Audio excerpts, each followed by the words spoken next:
was asked to explain this pretty funky style of Polish armor from the 17th and 18th centuries, and I can give you a short answer, but I can also give you a long one. But let's back it up a little bit because you're going to need some context to understand how weird this armor is. First of all, by the 17th and 18th centuries, warfare is looking a lot less like this and a lot more like this.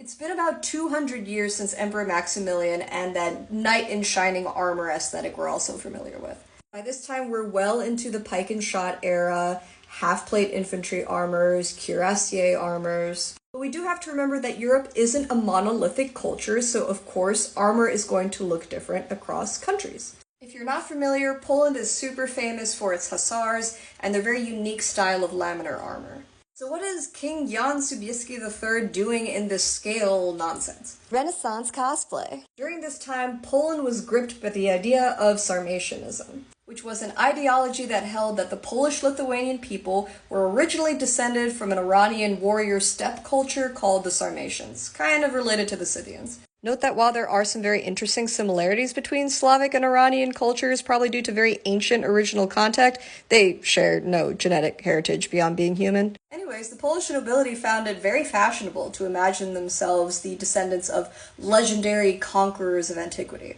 They literally start styling themselves after what they imagine the inheritors of this legacy should look like. There's this long robe called a kuntuz, I'm probably butchering that is basically a Polish Ren Fair version of a Middle Eastern garment. Circling back, it brings us to this really interesting style of armor called Karacena, modeled after the scale armors of antiquity. Now keep in mind, this armor was super expensive and mostly decorative. It was not better than normal hussar armor. In fact, it was heavier and less protective. Nevertheless, it was widely adopted by the nobility and higher-ranking officers, particularly after Jan Sobieski III wears it in all of his royal portraiture. I think it's really interesting that there's kind of a similar trend happening in Western Europe with Atlantica armors, which is yet again a nostalgia for better times, cooler dudes, except in this case, ancient Rome and Greece. Truly, men have never stopped thinking about the Roman Empire.